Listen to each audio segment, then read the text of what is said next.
Hello again. It is an article of faith among progressive people in Britain that the children of immigrants who are born in this country are to be regarded as being as British as anybody else. To suggest for a moment that their Britishness differs by the slightest jot or tittle from our own is branded as racism. Most of us know that this is nonsense, and the best way to see why is to look at what people of Asian, African or Caribbean heritage say themselves. In fact, listen to their views rather than take notice of what a bunch of Guardian readers tell us they think.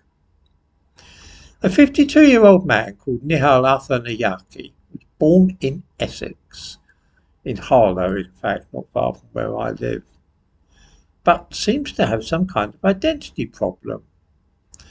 We are often urged to regard people like this, who were born in this country, as being as British as anybody else.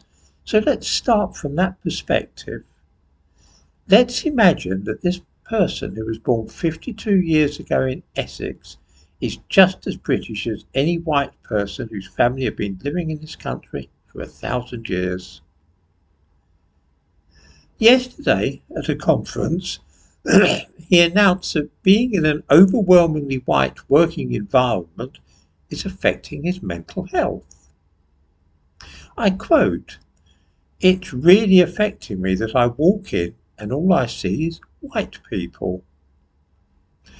Okay, we have to ask ourselves, can you really imagine an ordinary British person saying such a thing? Even if we try to accept that he is as British as we are, he won't have it. It makes him uneasy to see too many white people when he goes to work.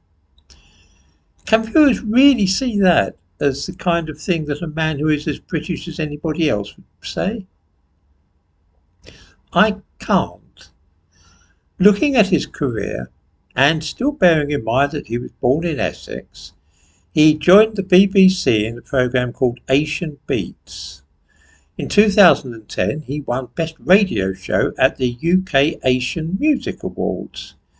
He had his own discussion programme concerned with societal and political topics for Asians at BBC Radio Asian Network. He co-presented 3 series of BBC Two's flagship Asian Music, Arts and Culture show. I could go on, but I think you get the point.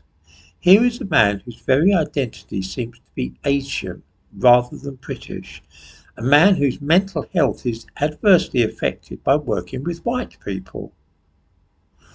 All those left-wingers and liberals who urge us to see people born in this way of immigrant parents as being as British as we are seem to me to be living on another planet.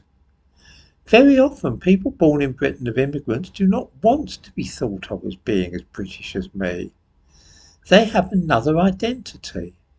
Some claim to be Pakistani, even if they were born in this country, and they describe themselves so, and they describe a friend who was born here, they say, "Oh, a Pakistani guy like me."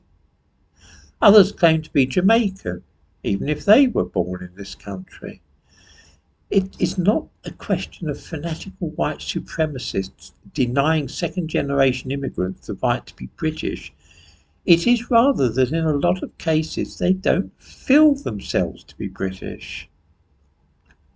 Anybody who feels that working with a lot of white people is driving him mental is, to say the very least of it, not really a typical British person.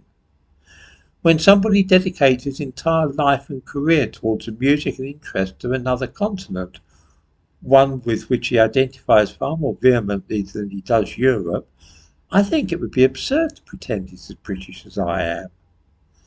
My own feelings about this man's identity are neither here nor there. It is what he thinks that we should be considering. In the description to this video, I give links both to the conference he addressed and also his Wikipedia page so that viewers can decide for themselves if this really is a man who is as British as anybody else.